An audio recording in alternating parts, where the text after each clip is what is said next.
Shalom, shalom, shalom, shalom, shalom, shalom. Shalom dans le nom puissant de Jésus-Christ de Nazareth. Bien-aimés, que la grâce du Seigneur soit votre partage. Nous sommes à l'émission Allons en eau profonde. Bien-aimés, comme j'ai dit, aujourd'hui, nous allons traiter un thème qui va nous amener à aimer que le Saint-Esprit nous conduise. Parce qu'il y a des fois même, on méprise le Saint-Esprit. On méprise le Saint-Esprit. Bien-aimé, je n'ai pas assez de temps. Comme chaque soir, c'est 30 minutes seulement. C'est 30 minutes seulement.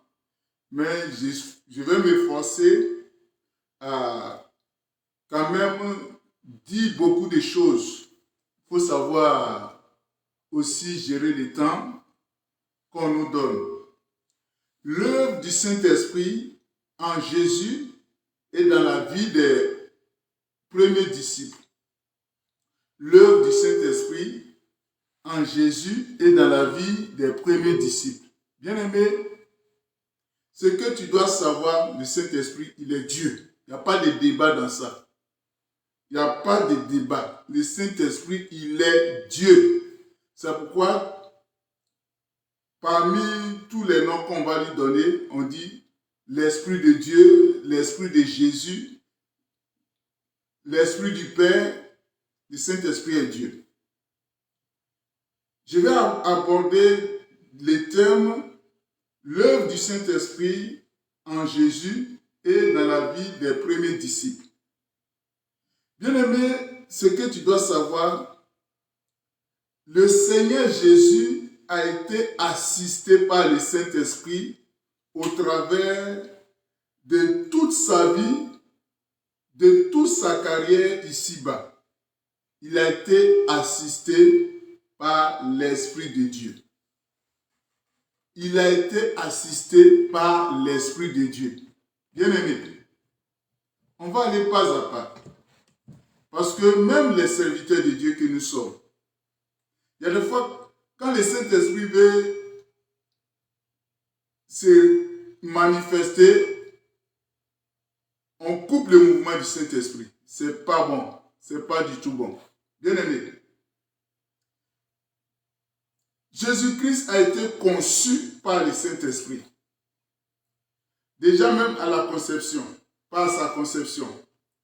Tu vas voir que ça se trouve dans Luc 1, le verset 35. On y va? Luc 1, 35. Luc, le chapitre 1, le verset 35. Jésus a été conçu par le Saint-Esprit.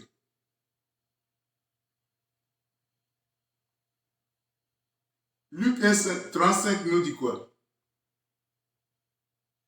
L'ange lui répondit, le Saint-Esprit viendra sur toi et la puissance du Très-Haut te couvrira de son ombre. C'est pourquoi le Saint-Enfant qui naîtra de toi sera appelé Fils de Dieu. Donc Jésus même, il a été conçu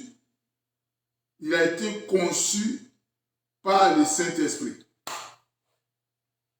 Nous aussi, nous avons reçu la nouvelle naissance par le Saint-Esprit. Jésus a été conçu par le Saint-Esprit. Il a été oint. Jésus a été oint par le Saint-Esprit. Toujours dans le livre de Luc. Luc chapitre 4, le verset 18. Luc chapitre 4, le verset 18. Jésus a été oint du Saint-Esprit. Vous voyez ce que le Saint-Esprit a fait dans la vie de Jésus? On dit, l'Esprit du Seigneur est sur moi. C'est Jésus même qui parle. L'Esprit du Seigneur est sur moi parce qu'il m'a oint. Oui. Jésus même, il a été oint par le Saint-Esprit. Parce qu'il m'a oint pour annoncer une bonne nouvelle aux pauvres. Il m'a envoyé pour guérir ceux qui ont le cœur brisé, pour proclamer aux captifs la délivrance et aux aveugles le recouvrement de la vie. Jésus a été oint par le Saint-Esprit. Amen, amen. C'est pourquoi nous aussi nous devons aspirer à être oints par le Saint-Esprit. Il faut que nous soyons remplis du Saint-Esprit. Vous voyez, quand Jésus a été oint du Saint-Esprit, vous voyez comment il a manifesté la puissance du Saint-Esprit. Bien aimé, quand on parle de Jésus, ce n'est pas Jésus chair. Jésus, voilà, c'est pas ça on parle. Mais c'est l'esprit, le dépôt que le Saint-Esprit a mis en lui. C'est ça qu'on doit parler. On dit, Jésus a été scellé du Saint-Esprit. Jésus a été rempli du Saint-Esprit. Nous aussi, nous devons être remplis du Saint-Esprit. Et là où ça m'a beaucoup interpellé, on dit Jésus a été conduit par le Saint-Esprit. Jésus a été conduit par le Saint-Esprit. Est-ce que tu te laisses conduire par le Saint-Esprit? Jésus, il a été conduit par le Saint-Esprit. Toujours dans le livre de Luc, Luc chapitre 4, les 2 premiers versets. Et vous allez voir là où le Saint-Esprit a conduit Jésus. On dit Jésus rempli du Saint-Esprit. Bien aimé, toi et moi aussi, nous devons être remplis du Saint-Esprit. Jésus rempli du Saint-Esprit revint du Jourdain et il fut conduit par l'Esprit de Dieu dans le désert. On dit Jésus a été conduit par le Saint-Esprit ou dans le désert pour être tenté. Il y a des fois, le Saint-Esprit va t'amener à faire des choses, mais il faut le comprendre. Jésus a été amené par le Saint-Esprit dans le désert pour être tenté. Il a été conduit. C'est Jésus, c'est de Jésus je parle. Hein. Jésus a été conduit par le Saint-Esprit. Tout ça, je vais en revenir. Jésus a été conduit par le Saint-Esprit.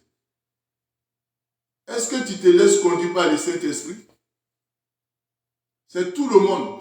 Personne n'est épargné. Même les serviteurs de Dieu. On ne se laisse pas conduire par l'Esprit de Dieu. On fait comme on veut. On ne laisse pas le Saint-Esprit agir. Je parle de comment le Saint-Esprit s'est manifesté dans la vie de Jésus. L'œuvre du Saint-Esprit dans la vie de Jésus. Mais après, je parle de Jésus, je vais parler des premiers disciples et puis je vais venir à notre époque. On dit Jésus a été conduit par l'Esprit de Dieu.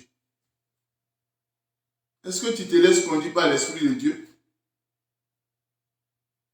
On dit il a été revêtu par le Saint-Esprit. Je t'invite à prendre ta Bible dans le livre de Hébreux 9. Hébreux 9. Hébreux 9, le verset 14. Hébreux 9, verset 14. Hébreux 9, verset 14. Nous dit quoi? Tu as ta Bible, tu vas lire ça aussi. Hébreux 9, verset 14. On dit, combien plus le sang de Jésus-Christ qui par un esprit éternel s'est offert lui-même sans tâche à Dieu, purifiera-t-il notre conscience des œuvres mortes afin que nous servions Dieu, le Dieu vivant. On dit Jésus a été offert en sacrifice. Il a été offert en sacrifice. Est-ce que tu peux t'offrir aussi au Saint-Esprit? Tu peux t'offrir un sacrifice au Saint-Esprit? Bien aimé. Mais c'est le Saint-Esprit qui a fait. On dit pas un esprit éternel. Un esprit éternel. Quand on parle d'esprit éternel, on parle du Saint-Esprit. On dit Jésus-Christ, par un esprit éternel, s'est offert en sacrifice. C'est le Saint-Esprit qui a poussé Jésus-Christ à faire ce sacrifice. Tu dis, il y a le Saint-Esprit en toi. Quel sacrifice tu fais pour l'œuvre de Dieu? Quel sacrifice tu fais pour l'œuvre de Dieu? Et puis, ce que tu dois savoir, c'est le Saint-Esprit qui a ressuscité Jésus. Ça est dans ta Bible. Toi, tu vis une vie morte. Toi, tout est mort en toi. Et puis, tu méprises le Saint-Esprit. Comment ce qui est mort en toi peut être ressuscité? On dit, c'est le Saint-Esprit qui a ressuscité Jésus. Prends Romains 8, le verset 11. C'est le Saint-Esprit, écoute-moi bien, c'est le Saint-Esprit qui a ressuscité Jésus d'entre les morts. Tu ne dois pas mépriser le Saint-Esprit. Regarde ta vie, tu vis une vie, tout est mort en toi. Et puis l'Esprit de Dieu ne peut pas agir dans ta vie. Mais comment tout ce qui est mort en toi peut être ressuscité? Romains 8, verset 11. Romains 8, verset 11 nous dit quoi?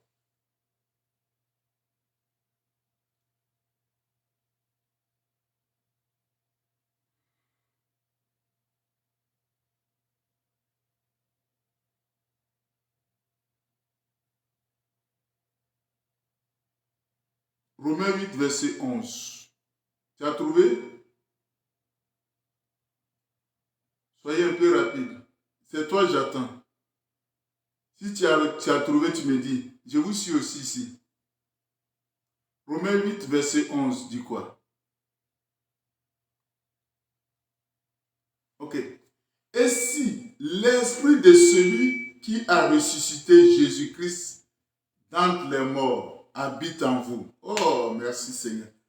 Et si l'esprit de celui qui a ressuscité Jésus d'entre les morts habite en vous. Celui qui a ressuscité Jésus-Christ d'entre les morts rendra aussi la vie à des corps mortels par son esprit qui habite en vous. C'est le Saint-Esprit qui a ressuscité Jésus-Christ d'entre les morts. Bien-aimé, vous voyez ce que le Saint-Esprit a fait dans la vie de Jésus. Vous voyez tout ce que le Saint-Esprit a fait dans la vie de Jésus. Maintenant, je vais prendre des exemples des disciples et comment ils ont marché avec le Saint-Esprit. Déjà même, lorsque les disciples ont reçu le Saint-Esprit, ils ont toujours obéi au Saint-Esprit. Ils ont marché sous la direction du Saint-Esprit. Ils ont marché selon l'orientation du Saint-Esprit. Bien-aimés, ils ont marché selon l'orientation. Ils ont obéi à la lettre tout ce que le Saint-Esprit leur dit. On va prendre un premier texte dans le livre des Actes des Apôtres, Actes 10, à partir du verset 19. Actes 10, à partir du verset 19. Il s'agit de Pierre. Il s'agit de Pierre. Je vais vous résumer un peu. Il y avait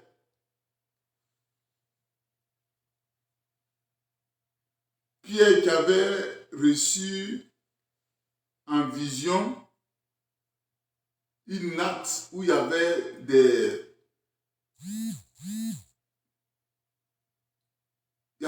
animaux de différentes sortes.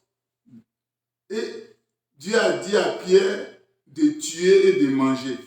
Parce que c'était des animaux qui sont souillés, qui sont impurs, selon la tradition juive. Et Pierre a dit non, il ne peut pas manger ça. Il ne veut pas manger ça. Alors que c'est Dieu qui était en train de lui donner une révélation qu'il devait aller dans la maison de Corneille, qui n'était pas juif. Et pendant que il était en train de méditer pour savoir quelle est cette vision, voici ce que le Saint-Esprit va lui dire. Acte 10, à partir du verset 19. J'ai lu la parole de Dieu. Et comme Pierre était à réfléchir sur la vision, l'Esprit lui dit, voici 3 hommes te demandent, lève-toi, descends et pars avec eux sans hésiter, car c'est moi qui les ai envoyés. On dit, Pierre donc descendit et il dit à ces hommes, voici, je suis celui que vous cherchez. Quel est le motif qui vous amène? Et quand on lit la suite, Pierre n'a pas hésité. Il n'a pas hésité. Il a suivi ces personnes qui sont venues le chercher. Mais combien de fois, toi et moi, on s'oppose au Saint-Esprit? Combien de fois, toi et moi, on s'oppose au Saint-Esprit? Et nous allons prendre un deuxième exemple. Dans le livre toujours des Actes des Apôtres, Acte 16, à partir du verset 6. Acte 16, à partir du verset 6. Bien aimé, bon, je vais prendre à partir du verset 5, comme ça on va mieux comprendre. On dit, les églises se fortifièrent dans la foi et augmentaient en nombre de jour en jour. Le verset 6 me dit quoi? Ayant été empêché par le Saint-Esprit d'annoncer la parole dans l'Asie, il traversait la Phrygie et le pays des Galaxies. Bien aimé, c'est un peu paradoxe. Ce n'est pas Jésus même qui a dit à ses disciples, allez faire de toutes les nations mes disciples. Jésus a dit d'aller annoncer la bonne nouvelle. Mais on dit ici, le Saint-Esprit a empêché Paul et ses compagnons d'aller annoncer la bonne nouvelle dans l'Asie. Comment tu peux comprendre ça? Le Saint-Esprit les a empêchés d'aller parler de Jésus dans l'Asie. Ça, c'est une première fois. Le verset 7. Arrivé près de la Mysie, ils se disposaient à entrer à Bithynie, mais l'Esprit de Jésus ne leur permit point. Et première fois, deuxième fois, bien aimé, ils ont été empêchés par l'Esprit de Dieu. Bien aimé, il y a des choses que tu peux faire, tu veux vouloir faire. Mais l'Esprit de Dieu va te dire, il ne faut pas faire ça. Il faut obéir. Il faut obéir à ce que le Saint-Esprit va te dire de faire. Et on dit,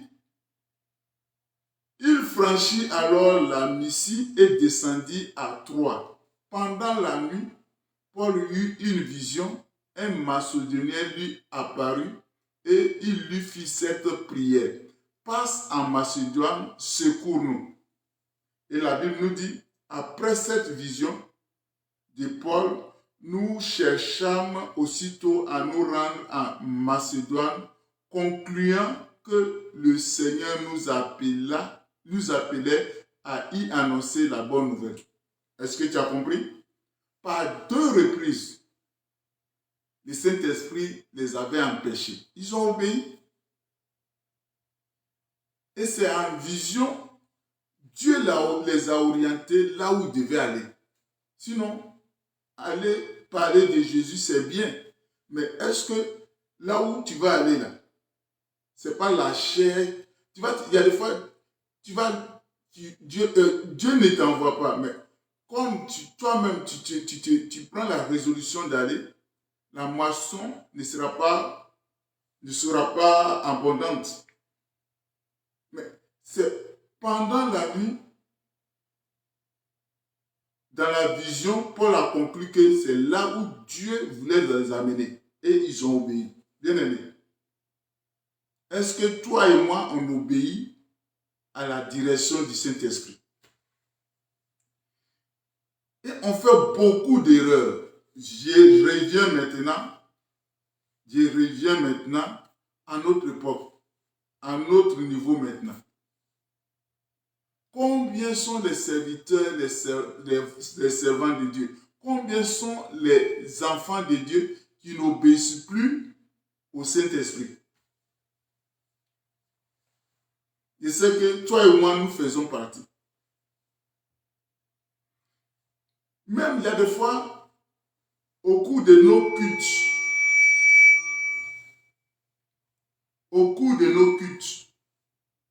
il y a des fois, quand la chorale ou bien le groupe musical prend un chant et que le Saint-Esprit se manifeste, vous savez qu'avec ce chant, avec le seul chant, on peut faire tout un culte. Si le Saint-Esprit se manifeste, c'est le même chant qu'il faut chanter. On sait que vous avez les belles voix. Ça, c'est vous les chants. On sait que vous avez les belles voix. Mais si tu prends une chanson et que le Saint-Esprit est en train d'opérer, de se manifester, faut pas changer ce chant. Il faut continuer avec ce chant. Il faut continuer avec ce chant. Il y a des fois, le Saint-Esprit est en train de se manifester, puis paf, on chante des chansons, et puis bon, l'atmosphère devient lourde. Est-ce que toi-même, tu n'as pas remarqué ça? Dis-le-moi. Écris, je vais voir. Est-ce que tu n'as pas remarqué ça? Est-ce que tu n'as pas remarqué ça? Si tu es en train de chanter une chanson et que le Saint-Esprit est en train de se... Regarde, tu vois que l'atmosphère devient légère et puis le Saint-Esprit est en train de travailler, d'envahir l'assemblée. Continue avec ces chants. Et puis nous, les serviteurs, il y a des fois, le Saint-Esprit est en train de se manifester et puis on dit, bon, arrêtez. Bon, on va passer au message. Ah bon? C'est comme ça on t'a appris? Est-ce que tu es sérieux? Laisse Dieu travailler. C'est vrai, il y a des fois tu peux préparer un message. Tu as pris le temps, je sais que tu as pris le temps pour préparer ce message. Mais donne gloire à Dieu. Laisse toute la place au Saint-Esprit. Laisse toute la place au Saint-Esprit. Regarde, on dit Jésus a été conduit par l'Esprit de Dieu. Il a été conduit par l'Esprit de Dieu. C'est ton message que tu as préparé là, c'est ça qui est important, que la manifestation du Saint-Esprit. Et il y a des fois, quand on arrive, tellement qu'on a préparé le culte ou bien le moment de prière, il y a des fois tu viens, le Saint-Esprit dit de chanter, et puis on dit, bon, on va faire repentance. Est-ce que le Saint-Esprit t'a dit de faire repentance? Regarde, quand le fils prodige, comme on le dit, quand il est revenu, il avait voulu demander pardon à son papa. Son papa a dit non. Vous voyez, il y a des fois même, tu veux demander pardon à Dieu, mais Dieu t'a déjà pardonné. Il dit, chante des cantiques. Et puis tu dis, ouais, pardon, j'ai fait ceci. Mais Dieu t'a déjà pardonné. Il y a des fois, tu viens, tu veux prier. Et puis le Saint-Esprit dit, combat. Il faut combattre. Il ne faut pas dire que non, c'est comme ça, on va faire, bon, on passe ici, bon, on va remerciement, après, demande pardon, après invocation. Non. On doit dépasser. Ce n'est plus d'actualité. Laisse-toi guider, orienter. Tous nos cultes doivent être conduits par l'Esprit de Dieu. Tous nos cultes doivent être conduits par l'Esprit de Dieu. Tous nos cultes ne doivent pas se ressembler. Non. chaque jour, chaque dimanche, chaque occasion, laisse toute la place au Saint-Esprit. Et on voit que nos cultes sont statiques. De telle heure à telle heure, de tel temps à tel temps, voilà ce qu'on va faire, voilà ce qu'on va faire, voilà ce qu'on va faire. Non. Laisse le Saint-Esprit la direction de ton culte. Laisse au Saint-Esprit la direction de ton moment de prière. Et tu vas voir comment le Saint-Esprit va te guider, va t'orienter. Bien aimé, Jésus, depuis sa conception jusqu'à sa résurrection, tout ça c'était l'œuvre du Saint-Esprit. Tout ça c'était l'œuvre du Saint-Esprit. Et dans le livre des Actes des Apôtres, on dit c'est bien, on dit les Actes des Apôtres. Non, les apôtres ils ont fait quoi? C'est vrai, ils se sont levés, ils ont obéi à Jésus, mais tous ces miracles qu'ils ont fait, qui a fait ça? C'est l'œuvre du Saint-Esprit. C'est l'œuvre du Saint-Esprit. C'est l'œuvre du Saint-Esprit. Bien aimé, si tu te dis chrétien, tu te dis enfant de Dieu, et que tu ne laisses pas le Saint-Esprit t'orienter, bien aimé, j'ose croire que tu as reçu le Saint-Esprit. Oui. J'ose croire que tu as reçu le Saint-Esprit. Et c'est ce que l'apôtre Paul aussi a dit dans le livre de Romains. J'ose croire. Parce que celui qui a reçu le Saint-Esprit doit se laisser guider par le Saint-Esprit. Et je prends ces derniers versets, puis voilà, pour finir mon message. Voilà. Romains 8, le verset 9 dit quoi? Pour vous, l'apôtre Paul s'adressait aux chrétiens de Rome. Pour vous, vous ne vivez pas selon la chair. Est-ce que tu ne vis pas selon la chair? Tu es sûr? Tu es sûr que tu ne vis pas selon la chair? Mais selon l'esprit. Si du moins l'esprit de Dieu habite en vous. Voilà. C'est là où je vais en revenir. Si du moins l'esprit de Dieu habite en vous. Si quelqu'un n'a pas l'esprit de Christ, il ne lui appartient pas. Bien aimé, la manière que tu vis, la manière que tu te comportes, est-ce que le Saint-Esprit habite en toi? C'est ce que l'apôtre Paul pouvait dire aux chrétiens de Rome. Pour nous, pour vous, pour toi et moi, nous ne devons plus vivre selon la chair, mais selon l'esprit. Si du moins l'esprit de Dieu habite en toi et moi. Parce que si quelqu'un n'a pas l'esprit de Dieu, il n'appartient pas à Jésus. Il n'appartient pas à Jésus. Bien aimé, depuis que l'ange est venu annoncer à Marie qu'elle allait mettre au monde Jésus, jusqu'à la résurrection de Jésus, tout ça a été l'œuvre du Saint-Esprit. Et les premiers disciples, ils ont obéi à la lettre au Saint-Esprit. Quoi de plus normal que toi et moi aussi? Quoi de plus normal que nous aussi, nous obéissons au Saint-Esprit? Nous obéissons au Saint-Esprit. Nos églises maintenant sont dirigées par les esprits de chaque, on peut dire, de chaque pasteur. Chaque pasteur, chaque berger conduit son œuvre comme lui le veut. Non, on doit conduire l'œuvre de Dieu sous la houlette du Saint-Esprit. Si je dis chaque, c'est la majorité. Mais je sais qu'il y a des serviteurs de Dieu et des vrais qui sont conduits par l'Esprit de Dieu et qui laissent toute la place au Saint-Esprit de se manifester dans leur assemblée. Bien-aimés, à partir d'aujourd'hui, que nous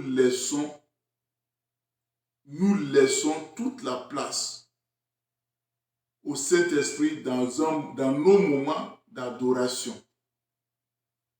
La preuve, notre Seigneur Jésus, il a laissé toute la place au Saint-Esprit tout le long de sa carrière ici-bas. Shalom à toi, que la grâce du Seigneur soit ton partage au nom puissant de Jésus-Christ de Nazareth. Amen.